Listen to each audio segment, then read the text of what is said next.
Blajnuna tal-Ministeru tal-Affarijiet Barranin, 1200 persuna li kienu maqbuda barra l-pajjiż inġibu Malta fuq titjiriet ta' ripatrijazzjoni fl-aħħar jiem.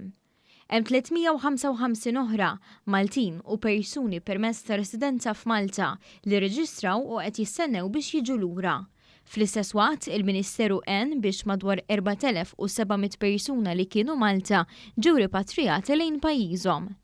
Il-Ministru għall-Affarijiet Barranin u Ewropej, Evariste Bartolo, saħaq ma' dan l-istazzjon li fost in-nies maqbuda barra li qed jistennew biex jiġu lura hemm Maltin li qegħdin barra l-Ewropa u dak ifisser li l-ewwel iridu titjiriet li jġibuhom lejn l-Ewropa.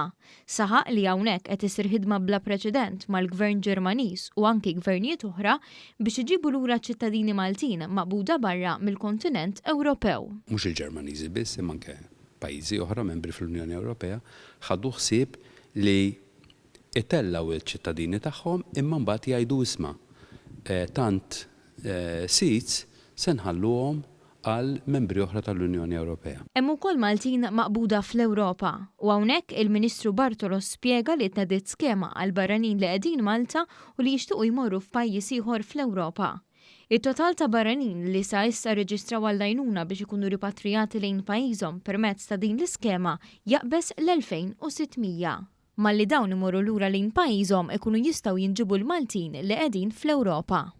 Malli se nagħtu d-dati meta se noħduhom, inkunu nistgħu nikkuntattjaw lil dawn il-Maltin li għandna d-dettalji kollha tagħhom mhux biss isimhom u l-karta tal-identità imma anke numru fejn nikkuntattjawhom għax dawn kollha kellmuna, inkunu nistgħu ngħidulhom isma' minn Londra nhar l-Erba' pereżempju jew nhar il-Ġimgħa se titlaq titjira.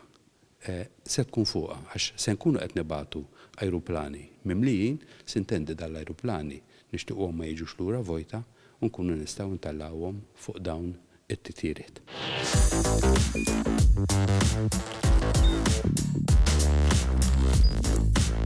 Idħol fuq one.com.mt u hemmhekk tista' tara l-programmi kollha li jxandru fuq One permezz ta' One Play.